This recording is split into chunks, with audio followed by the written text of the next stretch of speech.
PH.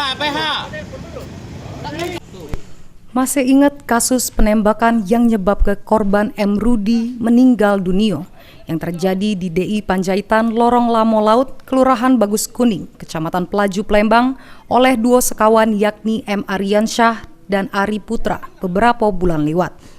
Ini kasus tersebut jalani rekonstruksi oleh Unit Riksa Pidana Umum Satreskrim Polrestabes Palembang di halaman Mapolrestabes Palembang. Juru rekonstruksi ini terungkap sesudah cekcok mulut sebelum ditembak. Korban sempat diajak make narkoba dokin oleh tersangka Ari Saputra. Sesudah memakai sabu antara tersangka Ari Saputra sama korban M. Rudi, balen lagi terjadi cekcok. Sehingga tersangka M. Aryansyah langsung nembak sikilnya korban.